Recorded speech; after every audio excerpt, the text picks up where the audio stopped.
Hello बच्चों, आज हम लोग मेयर्स फार्मूला का डेरिवेशन करने जा रहे हैं। बड़ा ही इंपॉर्टेंट टॉपिक है थर्मोडायनामिक्स चैप्टर का, तो जरा ध्यान से देखिएगा। ठीक है। मेयर्स फार्मूला के नीचे एक मैंने फार्मूला लिख रखा है, that is CP minus CB equals to R. ये है क्या? एक्चुअल में ये मेयर्स फार्मूला है और एक रिलेशनशिप प्रोवाइड करता है between molar specific heat of a gas at constant pressure and volume. CP क्या है यहाँ पे? CP is the molar specific heat capacity of an ideal gas at constant pressure. याद रखिएगा। सीबी क्या है? CB is the molar specific heat capacity at constant volume. और R क्या है? R is the universal gas constant. कभी आपने ये सोचा है कि सर मेयर्स फार्मूला जो है वो CP minus CB equals to R ही क्यों होता है? CB minus CP equals to R क्यों नहीं लिख सकते हैं? इसका भी आंसर हम इस वीडियो लेक्चर के अंदर आपको देंगे। देखो, एक्चुअल में दो सिचुएशन हमने ले रखा है। फर्स्ट सिचुएशन में हमारा क्या है? Constant volume. क्या है? Constant volume. और दूसरे में हमने क्या रखा है? Constant pressure. ठीक है जी। दोनों में फर्क क्या होने वाला है? देखो, जब यहाँ पे पिस्टन को हमने फिक्स कर दिया है और यहाँ से हम हीट प्रोवाइड कर रहे हैं, तो यहाँ पे क्या चेंज नहीं होगा? सर यहाँ पे वॉल्यूम चेंज नहीं, मतलब वॉल्यूम जो है वो कांस्टेंट रहेगा सर। ठीक है। तो जब वॉल्यूम कांस्टेंट रहेगा और हीट प्रोवाइड कर रहे हैं, तो ये जो गैस का जो मॉलिक्यूल्स है वो जल्दी हीटेड हो जाएगा। अब सेकंड सिचुएशन में देखो, हम यहाँ पे हीट प्रोवाइड कर रहे हैं और पिस्टन जो है मूवेबल है, तो यहाँ पे जो हीट है वो थोड़ा सा हीट अपना लगा रहा है इसको एक्सपेंड करने में, और कुछ ही हीट जो बच रहा है वो इस गैस मॉलिक्यूल्स को हीट करने में काम में आ रहा है। मतलब यहाँ पे जो गैस मॉलिक्यूल्स है इसके कंपेयर में थोड़ा कम लेट से हीट होगा। तो इसका मतलब क्या हो गया कि सीपी जो है वो ऑलवेज ग्रेटर होगा सीवी से। इस क्वेश्चन का आंसर तो मिल गया। ठीक है। अब बढ़ते हैं हम डेरिवेशन की तरफ। तो आपको पता होगा थर्मोडायनामिक्स चैप्टर में क्यू का फॉर्मूला तो सभी को पता ही होगा, क्योंकि अब चैप्टर का एंड है। तो Q equals to N C delta T लिखते थे हम लोग। तो सी यहाँ पे हम लोग कॉन्स्टेंट वॉल्यूम ले रहे हैं, तो सी वी लिख देंगे। कोई फर्क पड़ता है? नहीं सर। बढ़िया आगे। अब मैं क्या कह रहा हूँ, यहाँ पे हीट मैं काफी कम ले रहा हूँ। तो जब भी एकदम कम की बात होगी तो डी लग जाता है हमेशा, डिफरेंशिएशन वाला पार्ट। ठीक है। तो डी क्यू इक्वल्स टू, और एन तो मैं यहाँ पे 1 मोल ले रहा हूँ, तो एन तो 1 हो जाएगा। यहाँ पे लिख देंगे सी भी। जब स्मॉल हीट दे रहा हूँ तो स्मॉल टेम्परेचर में भी चेंज होगा, तो डी टी लिख दिया। कोई दिक्कत है यहाँ पे? नहीं है सर। अब थर्मोडायनेमिक्स का फर्स्ट लॉ क्या बोलता है?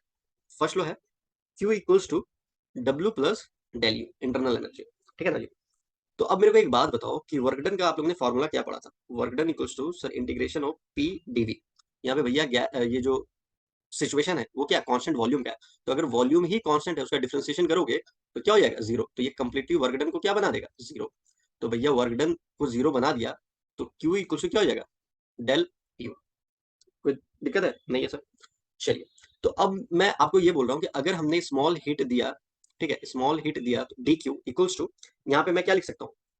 डी यू लिख सकता हूँ मैं, एकदम लिख सकते हो सर। तो डी क्यू का वैल्यू पुट करता हूँ, तो डी क्यू का वैल्यू क्या है? सी भी D T equals to D.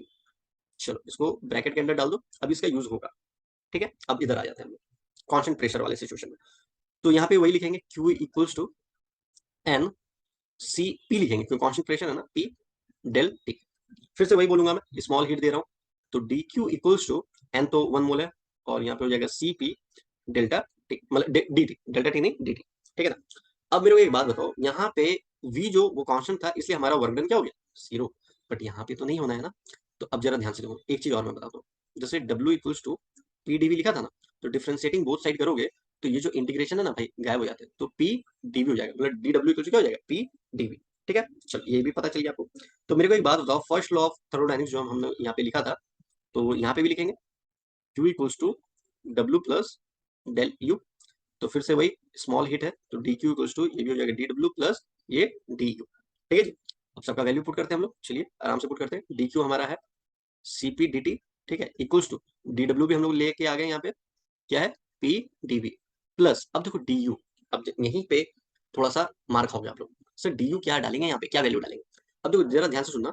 First situation में जो हम लोग हीट कर रहे थे, तो टेम्परेचर जो है वो डीटी राइज किया था। यहाँ पे भी हीट करें तो टेम्परेचर क्या है? डीटी राइज कर रहा है, मतलब दोनों में जो टेम्परेचर है वो क्या है? सेम है। अब मेरे को एक बात बताओ कि आइडियल गैस जो है ना, आइडियल गैस जो है वो टेम्परेचर पे डिपेंड करता है। उसको फर्क नहीं पड़ता कि तुम कांस्टेंट क्या रख रहे हो, वॉल्यूम रख रहे हो या प्रेशर रख रहे हो। आ रहा समझ में? तो इसका मतलब जो आइडियल गैस है वो टेम्परेचर पे डिपेंड कर रहा है, और टेम्परेचर दोनों का सेम है, तो हम इंटरनल एनर्जी को क्या कर सकते हैं? सेम तो कर सकते हैं। तो मैं इसका जो वैल्यू था D U equal to CB D T वो यहाँ पे पुट कर दूंगा। तो क्या पुट करूंगा? CB D T. अब जरा ध्यान से सुनना। सर यहाँ पे डी टी है, यहाँ पे डी टी है, सर यहाँ पे भी डी टी आता, ठीक है, कैंसिल आउट करते मजा आ जाता सर, मतलब कि एकदम हम लोग पहुंच गए थे डेरिवेशन पे। बट यहाँ पे ये जो पी डीवी है ना, ये थोड़ा अड़चन क्रिएट कर रहा है। तो चलिए, आप लोग पढ़े होंगे ideal gas equation PV equal to N R T. ठीक है जी। तो यहाँ पे भैया PV equal to 1 mole of gas का बात हो रहा है, तो PV equal to R T हो गया। अब इस सिचुएशन में प्रेशर क्या कांस्टेंट है, प्रेशर कांस्टेंट है तो कांस्टेंट को बाहर रखो और v को डिफरेंशिएट कर देते हैं तो dv हो गया। और यहाँ पे r कांस्टेंट है, r क्या है, यूनिवर्सल गैस कांस्टेंट, भैया हमेशा कांस्टेंट है ये, तो r को बाहर कर दिए, डिफरेंशिएट कौन हो जाएगा, ठीक। तो मतलब p dv को हम लोग लिख सकते हैं r dt, तो यहाँ पे पुट कर देंगे cp dt इक्वल्स टू, ये हो जाएगा r dt plus cb dt, ठीक है ना। तो अब यहाँ से dt और dt कैंसिल आउट हो गया, तो cp इक्वल टू क्या करेंगे, r प्लस cb, तो therefore cp minus cb equals to r, यही तो हमें चाहिए था और फाइंड आउट कर भी लिया हम लोगों ने, ठीक है। अगर आप लोगों को इसका नोट्स चाहिए या क्लास 11th के फिजिक्स का किसी भी चैप्टर का आपको नोट्स चाहिए हैंड रिटन, वो मैं आपको प्रोवाइड कर दूंगा, पीडीएफ फाइल सेंड कर दूंगा। और ये उम्मीद करता हूँ मैं आप लोगों को अच्छे से समझ में आया होगा और आप लोग अपना एग्जाम छोड़ दो जाकर के। मिलते हैं नेक्स्ट क्लास में।